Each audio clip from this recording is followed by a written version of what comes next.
चलिए आज का सेशन हम शुरुआत करते हैं। तो आज का सेशन का पहला क्वेश्चन है, वोलेटाइल सेल का एनोड बना होता है। तो वोलेटाइल सेल का एनोड बना होता है किसका? जस्ता का, कार्बन का, तांबा का या लोहा का।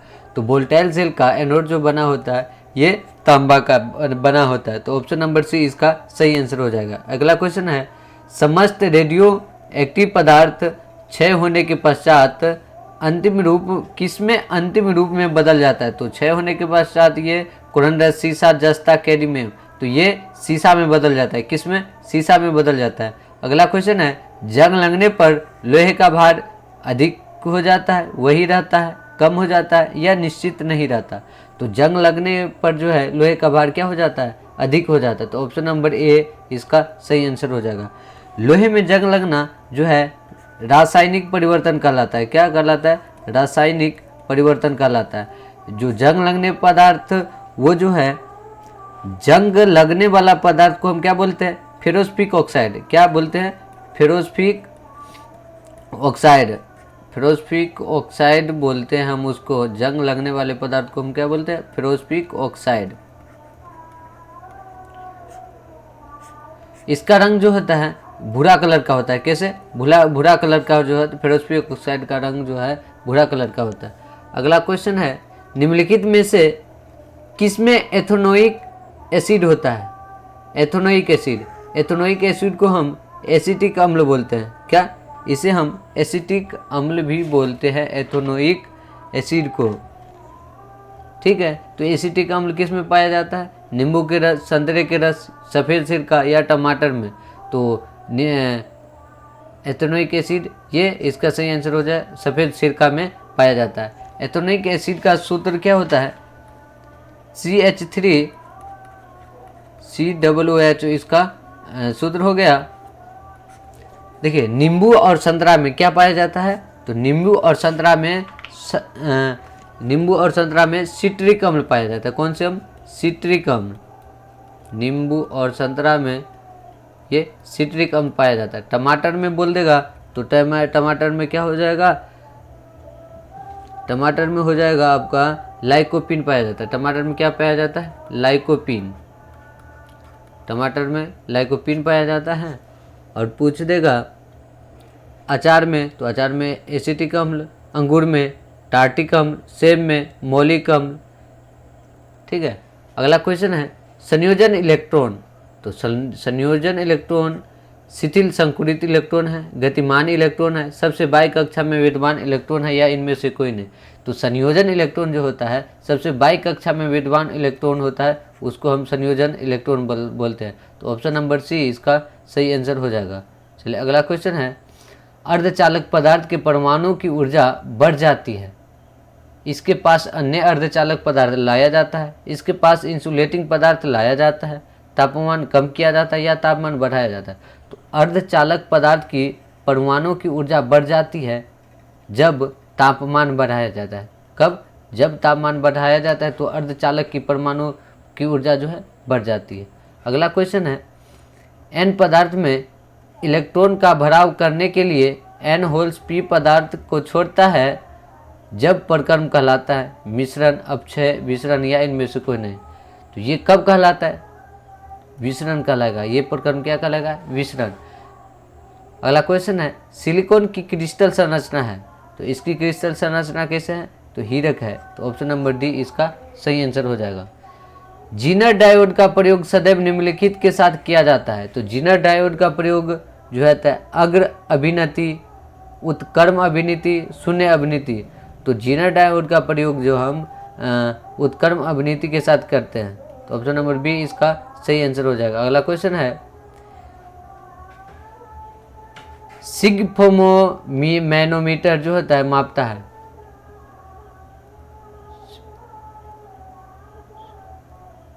सिग्मोनोमीटर जो है मापता है, क्या मापता है? दूध की घनत्व, रक्तचाप, रक्त का आरबीसी गणना, हृदय की धड़कन। तो ये क्या मापता है? रक्तचाप। तो ऑप्शन नंबर बी इसका सही आंसर हो जाएगा। दूध की शुद्धता को लैक्टोमीटर से मापा जाता है, हृदय की धड़कन ईसीजी से,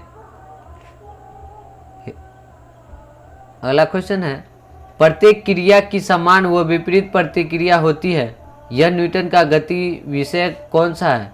तो कौन सा नियम यह बताता है कि प्रत्येक क्रिया की समान व विपरीत प्रतिक्रिया होती है? तो कौन से नियम? तो तृतीय नियम जो ये बताते हैं कि प्रत्येक क्रिया की समान विपरीत क्रिया होती है। इसका एग्जाम्पल है जैसे बंदूक की गोली छोड़ने पर हम बंदूक की पीछे की ओर धक्का देती है।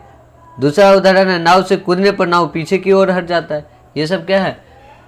प्रत्येक क्रिया की समान व विपरीत प्रतिक्रिया होती है। ये न्यूटन का तृतीय नियम का उदाहरण है। त्वरण इकाई है, त्वरण की इकाई क्या है? मीटर पर second square. Option number C इसका सही आंसर हो जाएगा।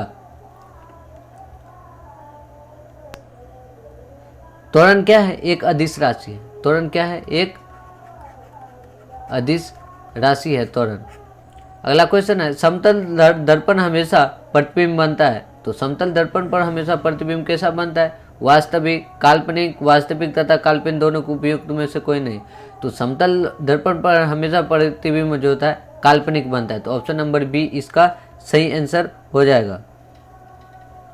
देखिए, समतल दर्पण जो है वस्तु को देखने के लिए दर्पण की लंबाई वस्तु की लंबाई से आधा होनी चाहिए। कितनी होनी चाहिए? आधी होनी चाहिए। अगला क्वेश्चन है, सजातीय ध्रुव एक दूसरे को करते हैं। तो सजातीय ध्रुव मतलब सेम नॉर्थ क्या करेगा? साउथ क्या करेगा? तो दोनों क्या करेगा? ये प्रतिकर्षित करेगा। तो ऑप्शन नंबर ए इसका सही आंसर हो जाएगा। ये नॉर्थ क्या करेगा? प्रतिकर्षित करेगा। साउथ क्या करेगा? ये प्रतिकर्षित करेगा। मतलब दोनों क्या करेगा? एक दूसरे अपोजिट डायरेक्शन पर चलेगा। अगला क्वेश्चन है, द्रवित ब्यूटेन और आइसोब्यूटेन के मिश्रण को कहते हैं। तो द्रवित ब्यूटेन एवं आइसोब्यूटेन को क्या कहते हैं? प्राकृतिक गैस, एलपीजी, कोल गैस या प्रोड्यूसर गैस। तो द्रवित ब्यूटेन एवं आइसोब्यूटेन को हम क्या बोलते हैं? एलपीजी गैस बोलते हैं। क्या? एलपीजी गैस बोलते हैं। तो इसका सही आंसर क्या हो जाएगा? Option number B. देखिए,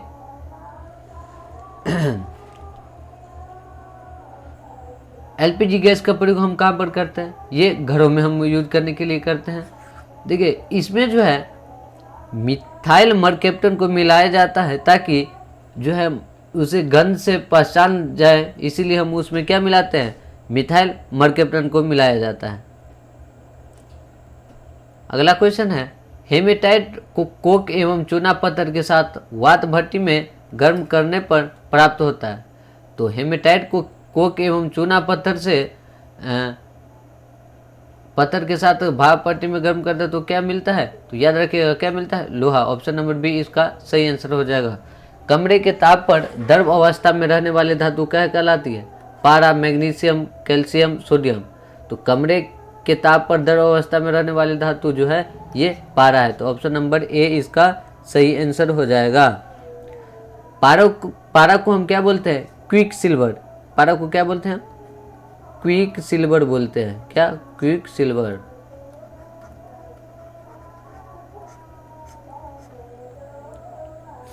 यह जो है ऊष्मा और विद्युत का सुचालक होता है। ये क्या होता है?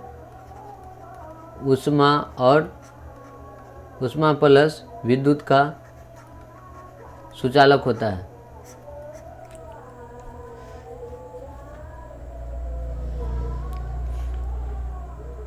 देखिए, कैल्शियम दूध में सबसे ज़्यादा होते हैं। कैल्शियम किस में ज़्यादा होते हैं? कैल्शियम दूध में ज़्यादा होता है। सोडियम को हम कहाँ पर रखते हैं? तो सोडियम को हम किरासन तेल में रखते हैं। हाँ, किरासन तेल में हम सोडियम को रखते हैं। मैग्नीशियम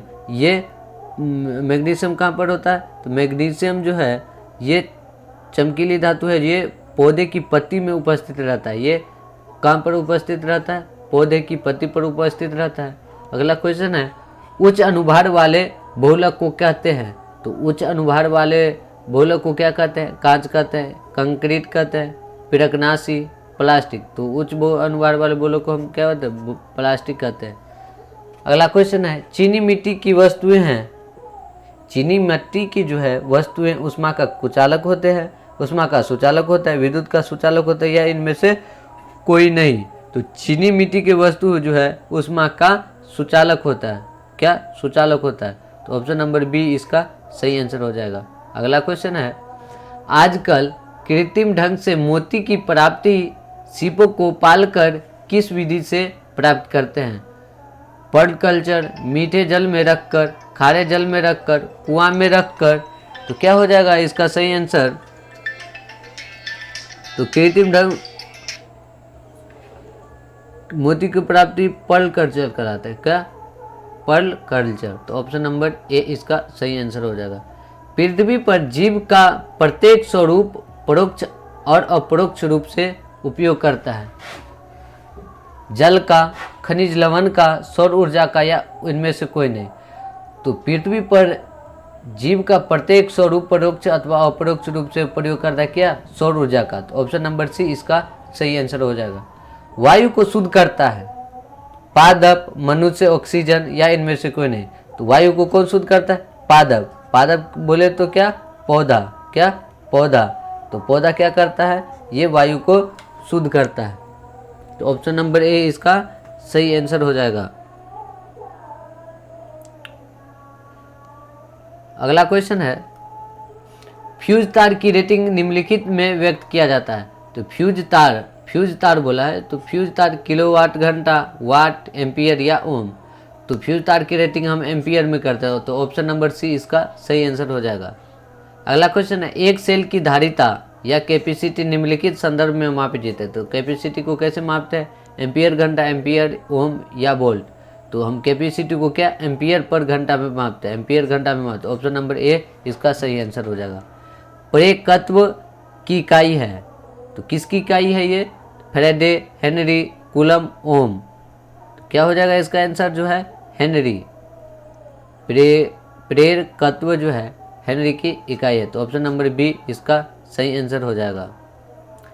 मानव में कोई एक मांसपेशी ऊतक सारे समय बिना थके सिकुड़ने और फैलने में समर्थ है। ये कौन मांसपेशी रेशा है? कंकाल, बिना धारीदार आकार की धुरी, कार्डिक, मांसपेशी मंडल? तो ये बिना शुक्र फैलने में, मतलब ये क्या हो जाएगा? ऑप्शन नंबर सी इसका सही आंसर हो जाएगा। कार्डिक मतलब हृदय। क्या? हृदय। अगला क्वेश्चन है, रसायन का राजा किसे कहता है?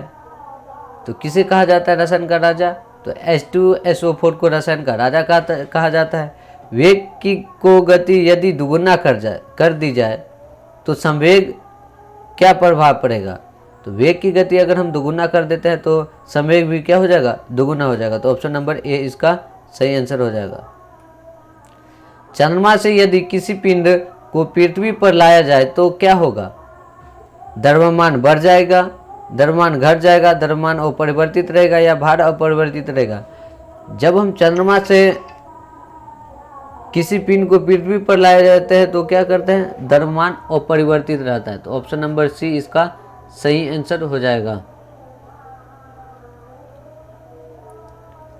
अगला क्वेश्चन है, निर्वात में यदि 3 वस्तु लोहा, कागज और पत्थर को गिराया जाए तो पृथ्वी पर कौन पहले आएगा? तो निर्वात में जो है तीनों को गिराया जाए तो क्या तीनों एक साथ आएंगे? तो ऑप्शन नंबर डी इसका सही आंसर हो जाएगा। किसी रॉकेट को पृथ्वी से पायलन के लिए न्यूनतम कितनी गति दी जाती है? तो याद रखिएगा कितना? 11.2 किलोमीटर पर सेकेंड। तो ऑप्शन नंबर सी इसका सही आंसर हो जाएगा। न्यूटन के गति के प्रथम नियम से किस राशि की परिभाषा मिलती है? तो न्यूटन के प्रथम गति से बल का परिभाषा मिलता है। तो ऑप्शन नंबर बी इसका सही आंसर हो जाएगा। अगला क्वेश्चन है, वर्षा की बूंद गोलाकार क्यों होती है? तो गोलाकार मालूम है? पिष्ट तनाव के कारण जो होता है ये वर्षा की बूंद गोल होते हैं। तो ऑप्शन नंबर ए इसका सही आंसर हो जाएगा। प्रोटीन के निम्नीकरण के फलस्वरूप यह ज्ञात होता है कि वे बने होते हैं। तो प्रोटीन किसके बने होते हैं? तो याद रखिएगा किसके बने होते हैं? एमिनो अम्ल के। एमिनो अम्ल के बने होते हैं प्रोटीन। 20 एमिनो अम्ल मिलकर जो होता है एक प्रोटीन का निर्माण करता है। 20 एमिनो अम्ल मिलकर जो है एक प्रोटीन का निर्माण होता है। तो ऑप्शन नंबर ए इसका सही आंसर हो जाएगा। अगला क्वेश्चन है, सोडा वाटर है। सोडा वाटर क्या है? गैस द्रव्य विलयन है, ठोस द्रव विलयन है, द्रव द्रव विलयन है, या इनमें से कोई नहीं। तो ये क्या है, सोडा वाटर जो है गैस द्रव विलयन है। तो ऑप्शन नंबर ए इसका सही आंसर हो जाएगा। अधातु के ऑक्साइड प्राय होते हैं। तो अधातु के ऑक्साइड प्राय क्या होता है, क्षारीय होता है, अम्लीय होता है, उदासीन होता है, या इनमें से कोई नहीं। तो अधातु के ऑक्साइड प्राय क्या होता है, अम्लीय होता है। तो ऑप्शन नंबर बी आंसर इसका सही आंसर हो जाएगा। पूछ देगा धातु के ऑक्साइड कैसे होता है, तो याद रखिएगा क्या, क्षारीय होता है। तो ऑप्शन नंबर ए लगाइएगा जब धातु के ऑक्साइड पूछेगा तो। अधातु के पूछा तो कैसे होगा, अम्लीय होगा। अगला क्वेश्चन है, निम्नलिखित में किसको न्यूक्लियर रिएक्टर में मंदक के रूप में प्रयुक्त करते हैं।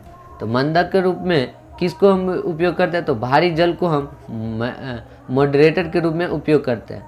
अमीटर बना होता है, अमीटर किसका बना होता है, कुंडली धारा मापी, जया धारा मापी, श्रेणी धारा मापी, या चल कुंडली धारा मापी।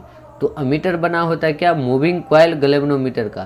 क्या, moving coil galvanometer. Option number D इसका सही आंसर हो जाएगा।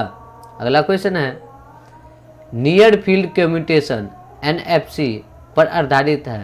तो NFC किस पर आधारित है, कम दूरी के उच्च आवृत्ति वायरलेस संचार पर, लंबी दूरी के उच्च आवृत्ति वायरलेस संचार पर, लंबी दूरी के निम्न आवृत्ति वायरलेस संचार पर, कम दूरी के निम्न आवृत्ति वायरलेस संचार पर। तो NFC किस पर संबंधित है, तो NFC जो है कम दूरी के उच्च आवृत्ति वायरलेस संचार के लिए आधारित है। तो ऑप्शन नंबर ए इसका सही आंसर हो जाएगा। किस विद्युत अपघटन का प्रयोग डेनियल सेल में किया जाता है। तो डेनियल सेल में किसका हम उपयोग करते हैं, तो H2SO4 को हम डेनियल सेल के रूप में जो है प्रयोग करते हैं। परमाणु त्रिज्या की अभिव्यक्ति होती है माइक्रोन, मीटर, एंगस्ट्रम, किलोमीटर। तो देखिए परमाणु त्रिज्या जो होता है सेंटीमीटर में होता है। क्या, सेंटीमीटर में होता है। तो इसमें से कोई ऑप्शन नहीं है, ये सेंटीमीटर ऑप्शन हो जाएगा। अगला क्वेश्चन है, अर्धचालक बनते हैं यदि बंधन निम्नलिखित होता है।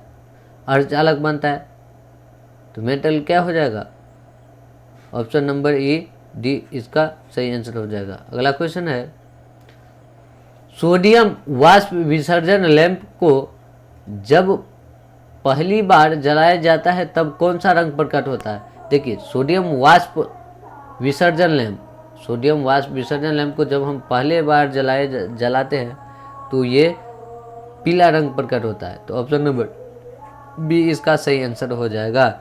शक्ति का डायमेंशन टीवी रिसीवर सेट में कहाँ पर वीडियो एवं ध्वनि सिग्नल अलग अलग किए जाता है। तो ये कहाँ पर किया जाता है, वीडियो डेडिकेटेड में। कहाँ पर, वीडियो डेडिकेटेड में। ट्रांजिस्टर के चिन्ह में तीर का निशान दर्शाता है। तो तीर का निशान किसको दर्शाता है, तो ये धारा की दिशा को दर्शाता है। तो ऑप्शन नंबर डी इसका सही आंसर हो जाएगा। E/m का मान निम्न में से किसके लिए अधिकतम है। तो ये क्या हो जाएगा आंसर, तो इसका आंसर हो जाएगा ये इलेक्ट्रॉन के लिए सबसे अधिकतम है। एक छिद्र पर खाली स्थान कूलम आवेश होता है। तो कितना होता है,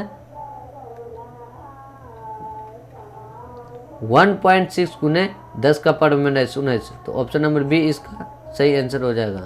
अगला क्वेश्चन है, शक्ति का बीमा है। तो शक्ति का बीमा क्या है, ml2T-3। तो ऑप्शन नंबर ए इसका सही आंसर हो जाएगा। निम्नलिखित में से कौन सा चार्ल्स का नियम है। तो चार्ल्स का नियम पूछ रहा है, तो चार्ल्स का नियम क्या हो जाएगा, ऑप्शन नंबर ए क्या हो जाएगा, ऑप्शन नंबर ए इसका सही आंसर हो जाएगा।